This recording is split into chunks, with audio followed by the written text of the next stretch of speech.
Hey guys, welcome back. Welcome to my second YouTube video. Today, I want to talk to you about sustainability, specifically sustainability in woodworking because I'm a woodworker. So the reason I want to talk about this is because,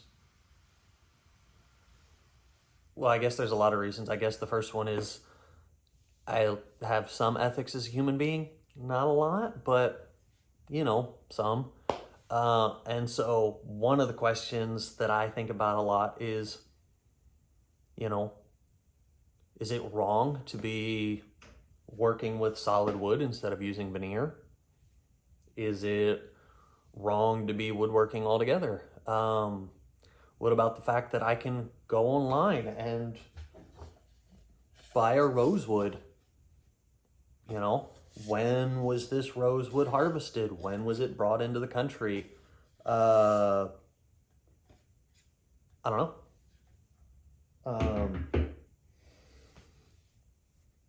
I'm going to get into all this, but I wanted to just give you an idea of like where this is coming from for me, especially because I am working on a rosewood project right now. It's the only one I've ever done.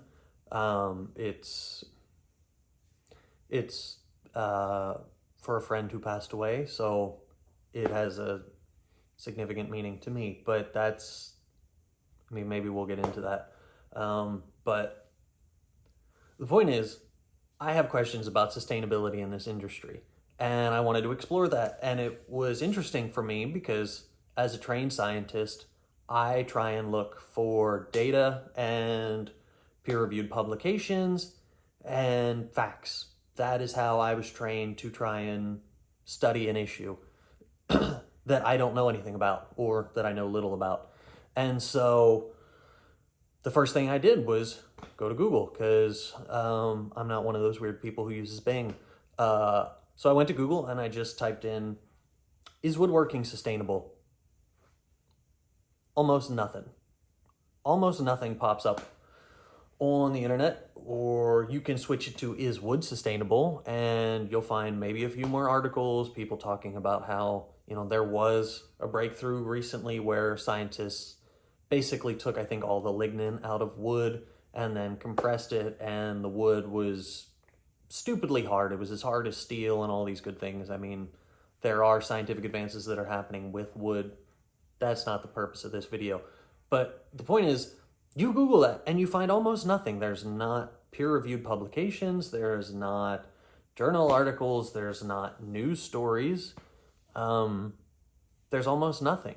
And the few things that I did find said things like, woodworking is sustainable, assuming there are adequate forestry practices. That's not specific. Or they would say it's sustainable if there are sustainably managed forests. Or wood is renewable when harvested sustainably. Duh. I mean, that's just, wood is sustainable when you use it sustainably. That is the most useless tautology I have ever heard. It just does,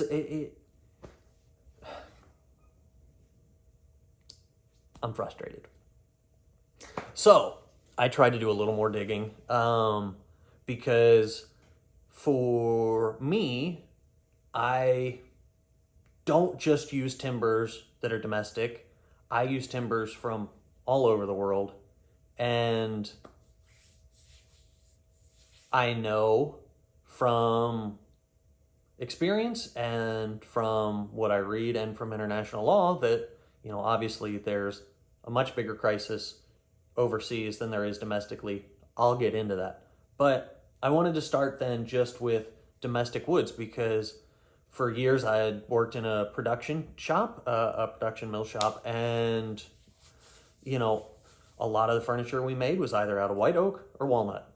And I think those are, obviously two of the most common domestic timbers here in the United States. But one of the things even I noticed just is, someone who's minimally observant at times is that the white oak that we would get in as the years went by, decreased in quality. It increased in the amount of sapwood and knots and checking. The walnut we would get was increasing in the amount of sapwood and decreasing in quality. And in a lot of these cases, you could tell that the wood was rushed to be dried because it was all case hardened. You put it on a table saw and it just, looked like scoliosis took over. So that's not great. I mean, it was just, again, even in a small furniture shop, you could see that quality was declining. And it's like, we're not even a big, at the time that I was there, like, we're not some big industry, right? And for me now, I'm just a guy in a shop. I think it would be much less noticeable to me now when I'm only buying a few select boards here or there instead of receiving an entire container of lumber.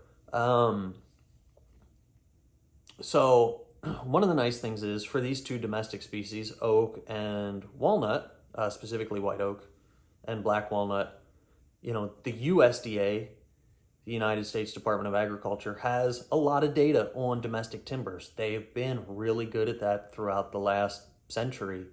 And so you can find a lot of reliable data, a lot of cited data on their websites, which, I'll be honest, shocked me. I don't really expect my government to do a whole lot well. And in this case, they did. That was kind of surprising. But, on average, a white oak tree is going to grow 80 to 100 feet, 3 to 4 feet wide. It can live 300 to 500 years. Some of them can live up to 600 years, which blew my mind, to be honest with you. I mean, I know you hear about the redwoods and sequoias out in California that can live to be, well over 1,000 years old. Like, I'm aware of that. But I didn't know white oak trees could live that long. One of the problems with white oak trees is that they grow very slowly, incredibly slowly. So if you are a furniture maker, one of the things you'll notice, or even if you're not, if you start paying attention to furniture trends in this country, whether it's new furniture or you look at even a lot of antique furniture, a lot of it is white oak and a lot of it is stained, so it doesn't necessarily look like white oak. People are like, give me white oak, but make it look like walnut. That's a different conversation that frustrates me. Anyway, white oak is in vogue for furniture. And it's not only in vogue for furniture, but it's in vogue for the bourbon and the whiskey industry because that's all they use for their casks. So I'm going to get to that also coming up. But white oak trees grow at 1 to 2 feet per year in height. That's it. I mean, that's it. And a lot of oak trees don't reach maturity until they're 100 to 150 years old. So just to put that in context, if you're a United States citizen and you're working with a mature oak tree that was just cut down, that oak tree might have only just reached maturity after being planted during the Civil War, when slavery still existed and you could own other humans legally. I want that to sink in for a minute. That's how long it took for that oak tree to be mature enough to be cut down.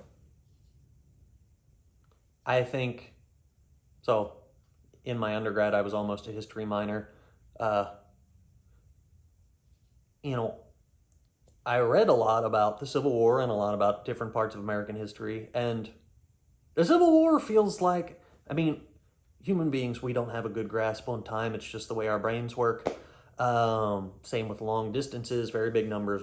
Our brains aren't necessarily good at comprehending that. But the Civil War feels like forever ago. Even 100 years ago. Think about 1920 when we're just getting electricity and telephones and all those good things. Like, even that is almost incomprehensible to, I think, a lot of people in today's world. But the concept that a tree that you just cut down was planted when it was still legal to own other human beings, That's the time scale we're talking about here for a tree to be able to reach maturity and be able to be used by someone like me to make you a piece of furniture. So when I think about that, the idea that woodworking is sustainable on the scale of our society does not ring true to me. It absolutely does not. And I'm not here to levy a verdict, even though it probably sounds like it. I don't have the answers. I'm not out there with all the data, inspecting every forest in the country and in the world saying, here you go. Like, this is an open discussion that I want to have with you guys. I would love people to share their thoughts and their feelings about this, because personally I am very conflicted about it, as this is my profession. It's how I make a livelihood. But I just, I don't, at the rate that our society is expanding, and at the rate that we are needing to provide for our growing society, both domestically and globally, I personally am struggling to see how something that takes 150 years to mature can possibly be renewable at the rate that we're cutting it down. That doesn't seem right to me. Black walnut trees, they're a little bit better. They can grow 100 to 120 feet on average, maybe 3 to 4 feet wide. And yes, I know, like, live edge tables, black walnut slabs for tables are certainly in vogue right now, and I'm not knocking that. I'm only bringing that up to say that, like, you will see slabs that are certainly more than 3 to 4 feet wide, right? Like, this is just on average for what it's worth. And a lot of those slabs come from the West Coast, so black walnut is specifically more of an East Coast species. But, they can live to be over 200 years old. They grow at a rate of 3 to 4 feet a year, which is, minimally double, possibly more than double of what a white oak tree grows. So that's helpful in terms of if you're looking for a wood you should work with versus another. I'm not saying you should, but certainly black walnut trees grow faster. And according to the USDA, in 30 to 35 years, a black walnut tree can produce 16-inch logs. So a log that's 16 inches wide. And of course you're going to get sapwood in that and bark and whatnot because it's a log. But 30 to 35 years, that's a little bit better. If you want veneer logs, logs that are big enough to be turned into sheets of veneer, the USDA says that with proper growing conditions, that's going to take about 40 to 50 years. So that sounds better. That sounds a hell of a lot better than waiting till back from the Civil War. But again, I want to just put that in context. I'm in my early 30s. That means a tree that was planted when I was born is minimally just being ready to be cut down now. That's like saying, I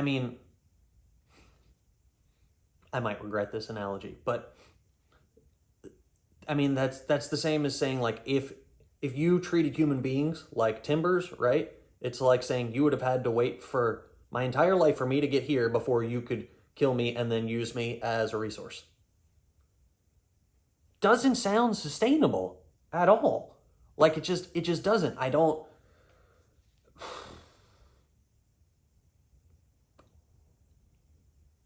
know. I don't know. I don't know the rate at which we are, as a country and as forest stewards and things, I don't know the rate at which forests are being planted to the rate that they're being cut down. I really don't know. Obviously there are global news stories about deforestation in the Amazon. Certainly it also happens in Africa. I am going to touch on that in a little bit, but I don't know. I have serious concerns about the future of this business. I think a lot about whether or not in 50 years or 100 years, whether or not woodworking is going to be able to look as an industry the way it does now, where you can just make things out of solid timbers. I don't know. The next thing I wanted to talk about is things that are being done about this. I don't want to just make this some kind of bleak story. So the first thing is CITES. CITES is the Convention on International Trade of Endangered Species. It is an international agreement between governments and countries that, as I said, restricts the trade on endangered species, which is wonderful.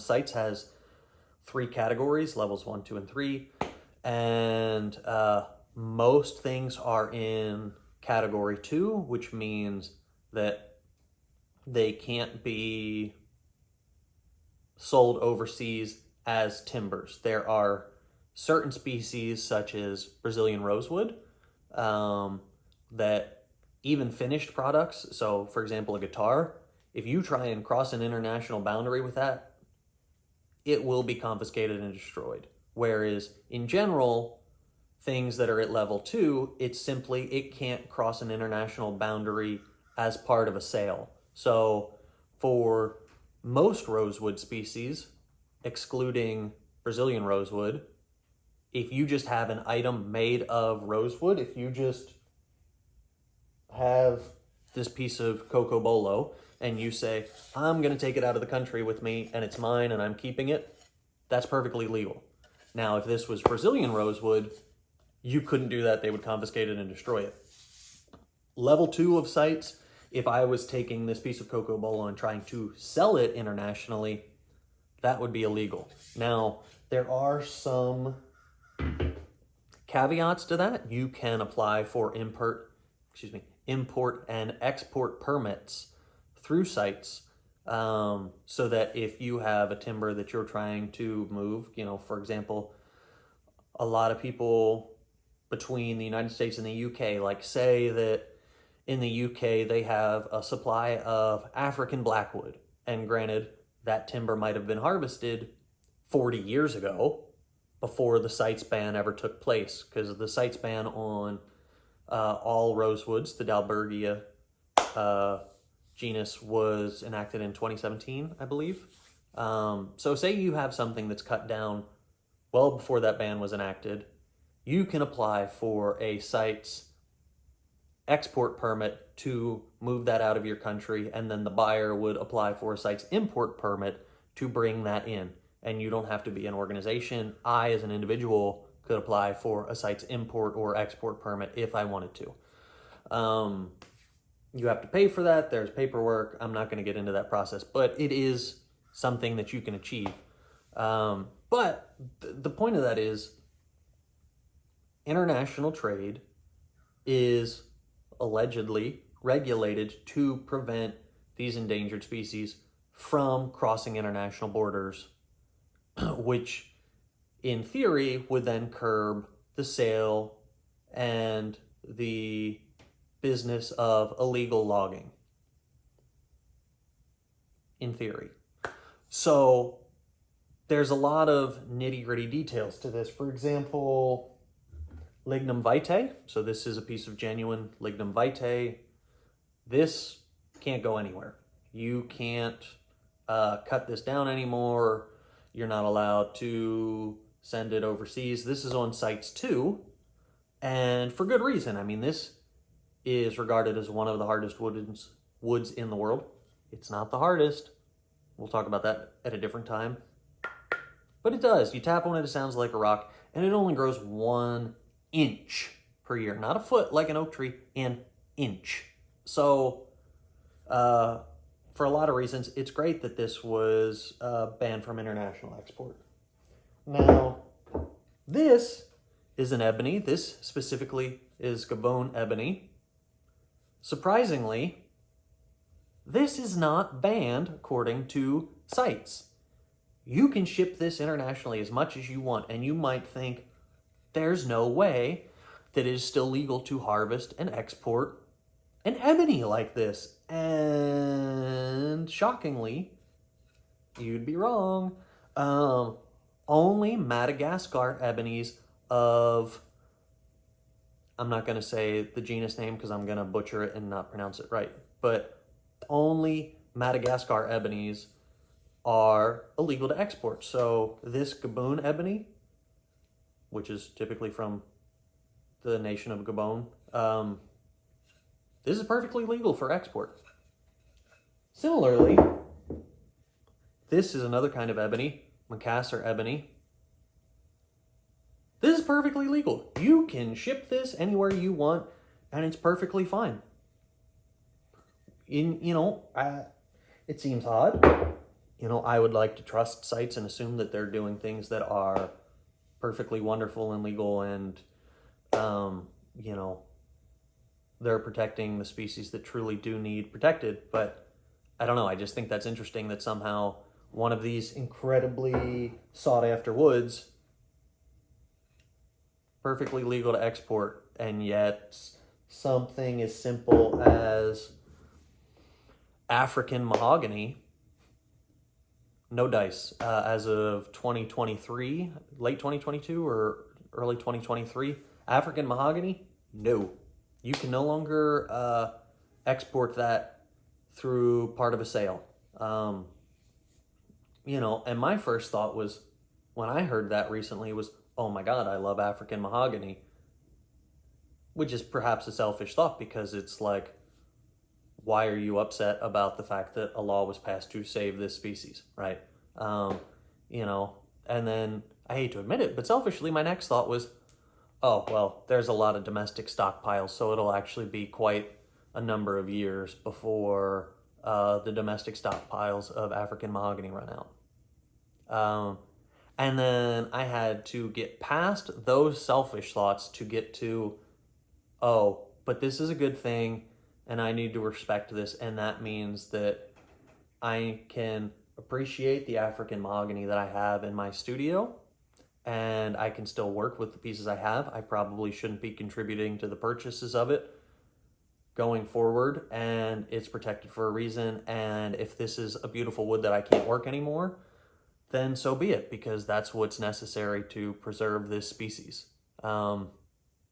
But I had to do some personal work to get to that. That was not my first thought, which I'm a little ashamed of, but I think that's part of growing as a human. Another species here is Padauk. In this genus, almost everything at this point is, I don't want to say everything, but I'm pretty sure it's everything. Everything in this genus is banned from export at this point. Just can't export it. Because China considers this an African rosewood. They refer to this genus as African rosewood. In fact, if you look on CITES' website, even they refer to it as African rosewood. And it is gorgeous. It is. It's beautiful. It's one of my favorite woods. But a lot of the problems with exotic species, particularly African timbers, is China. And I don't say that disparagingly or as any kind of racial targeted statement. I can't think of the word I'm looking for. But it's just, unfortunately, the simple nature is that what China considers rosewoods, whether it be members of the Padauk genus or true rosewoods, such as the Dalbergia species, but even Bubinga, which is not a true rosewood, but got lumped into the Dalbergia genus ban back in 2017. Timbers that China values are not able to be exported anymore because they fuel the illegal logging trade to such an extent that it is decimating African forests. And this is probably not surprising when you know that there's plenty of evidence that Elephants are poached for their ivory, and almost all of that goes to Africa. Same with rhino horns, because there are a lot of beliefs in Chinese medicine that rhino horns, which are just keratin, have medical benefits. There's unfortunately, China's got a massive population, right? I don't know what it is. It's over 1 billion people, I would imagine. And, that's 3 times the size of the US, right? That's a lot of people you have to tend to.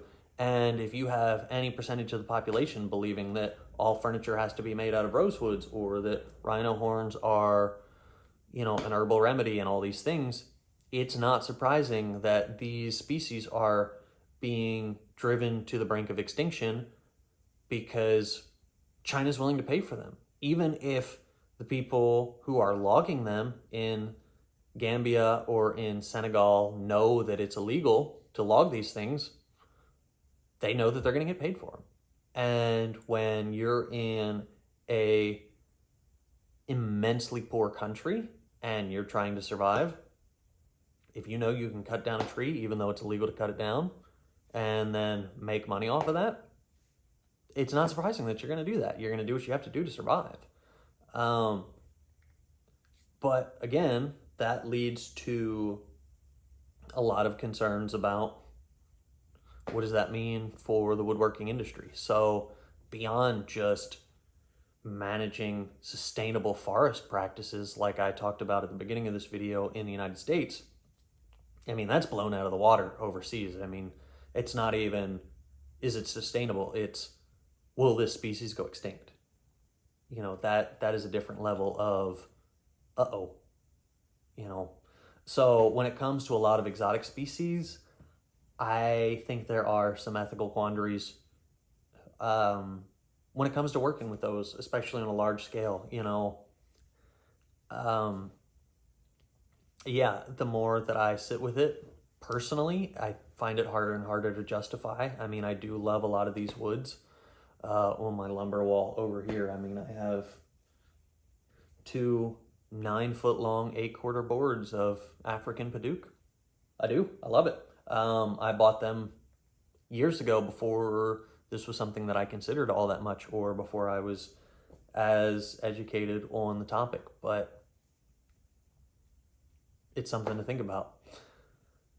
One other thing that is hopefully optimistic about this is the FSC. So if I can pull up my notes here again. The FSC is the Forest Stewardship Council, and they are an organization that provides a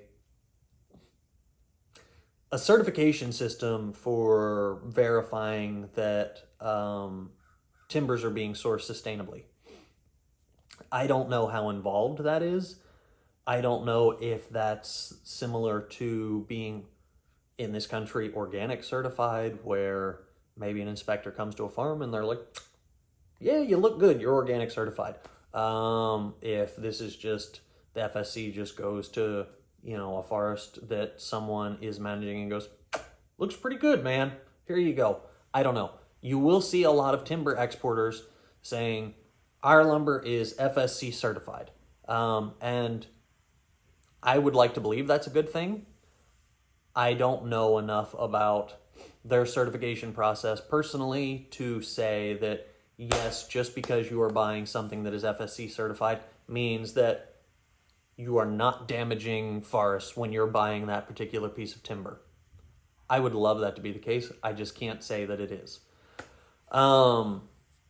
So there are initiatives around it. Surprisingly, in this country, white oak might be saved because of bourbon. I know.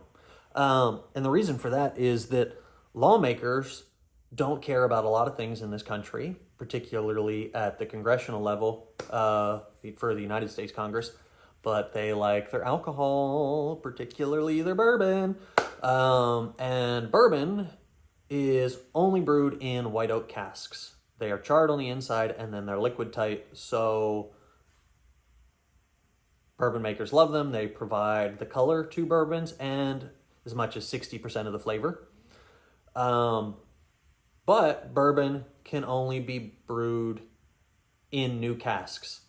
Those casks can then get used for scotches and wines or whatever. You know, it can be used for other spirits, but fresh bourbon can only be brewed in new white oak casks.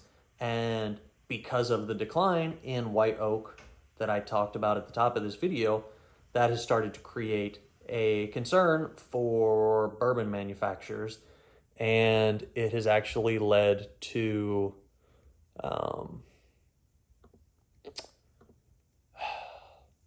what is the name of the company? The White Oak Initiative. The White Oak Initiative, where they are forming essentially a lobby group to lobby Congress saying, you need to protect our white oak forests. Now, I don't know that I necessarily agree with why they're doing it, but the end result being, hopefully, resolutions that aim to conserve white oak forests at the end of the day is a big win. And so I do like that.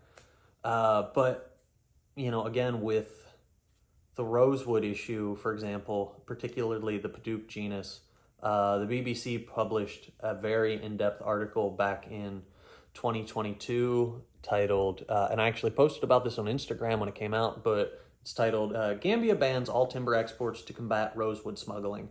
And it's interesting because there's a video attached to this article where the forestry minister or something, some kind of related title of Gambia was saying, part of the issue is we tell people you can't harvest these rosewoods, but they do anyway. And then all of the export depots become full and they say, you need to lift this ban because we have all this rosewood and it's just sitting there. And then Gambia lifts that ban, they export all the timber out of their depots, and then they ban timber exports again, not just of rosewood, but of literally all timbers. And then people do their illegal logging and harvesting, and those depots fill up again. And then they say, hey, government, you really need to lift this ban. We've got these full depots, and the government does it again. So even though there are laws in place in different countries, it doesn't mean that those laws are actually enforcing and helping to prevent the deforestation and the logging of African rosewoods. So yeah, this is a complicated subject. And again, I don't have the answers. I'm not gonna pretend that I have the answers. I have moral quandaries in my head a lot, again, about whether or not I should be working with all veneers instead of hardwood timbers, or, you know, whether or not I should be woodworking the way I am. You know, I don't know. I have a lot of questions and I don't have a lot of answers, but it's something I think about a lot, and it's a discussion that I wanted to have with you guys. And like I said, I would love to hear what you have to say. I would love to know your thoughts on this, either from a woodworking or non-woodworking perspective. And yeah, let me know what you think. Comment below, tell me what your thoughts are. If you liked this video and you enjoyed this conversation, please like, comment, subscribe. Particularly liking and subscribing helps me grow, and that is greatly appreciated, particularly when I'm trying to bring this kind of content to audiences that I hope is useful and raises awareness around things. So yeah, I hope you enjoyed this video, guys, and thank you so much for your time. Stay safe in the shop.